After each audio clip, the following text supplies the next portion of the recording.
Shalom Bapak Ibu yang dikasihi oleh Tuhan. Senang sekali bisa berjumpa dengan saudara di dalam program Alkitab Menyapa. Nah, pembahasan kita hari ini masih tentang percakapan antara Nikodemus dengan Tuhan Yesus. Tetapi fokus kita itu adalah pada ayat yang ke-12 sampai dengan yang ke-16, saudara. Saudara, tetapi untuk bisa memahami hal ini, saya akan mencoba membaca untuk saudara sekalian dari ayat yang ke-7. Kita perhatikan, saudara. Janganlah engkau heran karena aku berkata kepadamu, kamu harus dilahirkan kembali.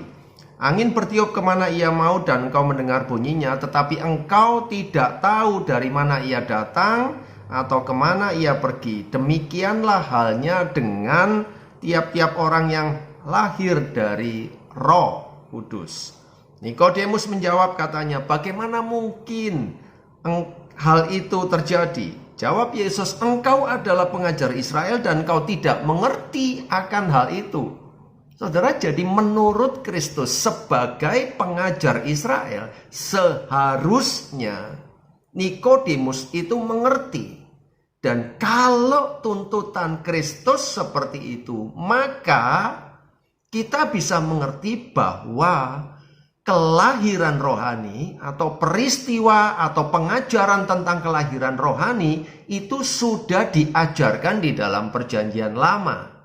Tapi kita tidak memiliki cukup waktu, saudara, untuk membahas hal itu. Nah, Kristus melanjutkan di dalam ayat yang ke-12. Kamu tidak percaya waktu aku berkata-kata dengan kamu tentang hal-hal duniawi. Bagaimana kamu akan percaya kalau aku berkata-kata dengan kamu tentang hal-hal sorgawi? Nah, saudara, menarik sekali untuk diperhatikan. Bagi Kristus, peristiwa kelahiran kembali itu ternyata bersifat hal-hal yang duniawi. Saudara, perhatikan sekali lagi. Bagi Kristus, peristiwa kelahiran kembali itu ternyata disebut hal-hal duniawi. Kenapa bisa demikian? Karena, ini salah satu penjelasan yang paling masuk akal adalah karena kelahiran rohani itu terjadi di dalam dunia ini.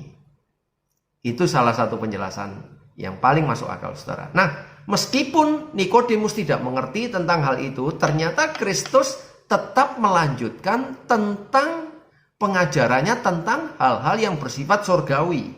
Apakah yang dimaksud dengan hal-hal yang bersifat surgawi di sini? Saudara, hal-hal yang bersifat surgawi itu adalah terkait dengan hal-hal yang terjadi di dalam surga, yaitu tentang keputusan Allah.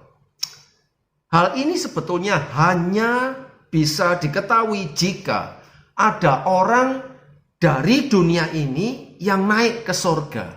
Tetapi karena hal itu tidak terjadi, maka kita hanya bisa mengetahui hal-hal yang bersifat surgawi tersebut atau keputusan-keputusan Allah tersebut dengan cara ada pribadi dari sorga yang turun ke dalam dunia ini. Dan itulah yang dilakukan oleh Kristus Yesus. Seperti yang tercantum di dalam ayat yang ke-13. Tidak ada seorang pun yang telah naik ke sorga selain daripada Dia yang telah turun dari sorga, yaitu Anak Manusia. Dan Kristus melakukan hal itu karena Dia membawa berita atau keputusan-keputusan sorga. Nah, saudara, keputusan apakah yang penting yang dibawa oleh Kristus? Itu adalah ayat yang ke-16. Karena begitu besar kasih Allah akan dunia ini, sehingga Ia telah mengaruniakan anaknya yang tunggal, supaya setiap orang yang percaya kepadanya tidak binasa, melainkan beroleh hidup yang kekal. Nah, supaya Nikodemus mengerti akan hal ini, maka Kristus merujuk kepada satu peristiwa di dalam Perjanjian Lama yaitu ketika bangsa Israel memberontak kepada Allah, maka Allah mengirim ular tedung untuk memagut mereka semua yang bersalah. Dan ada banyak orang yang mati.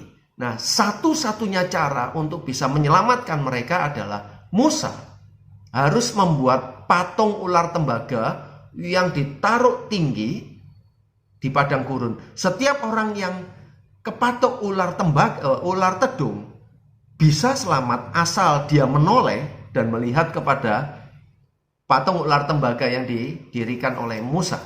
Nah, Kristus berkata, sama seperti Musa meninggikan ular di padang gurun, demikian juga anak manusia harus ditinggikan supaya setiap orang yang percaya kepadanya beroleh hidup yang kekal.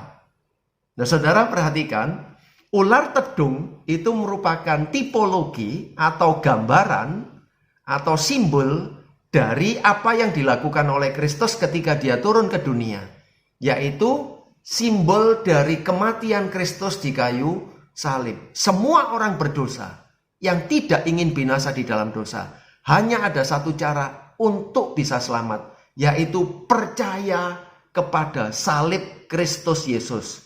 Bahwa Yesus disalibkan untuk menebus dosa saudara dan saya dari hukuman dosa.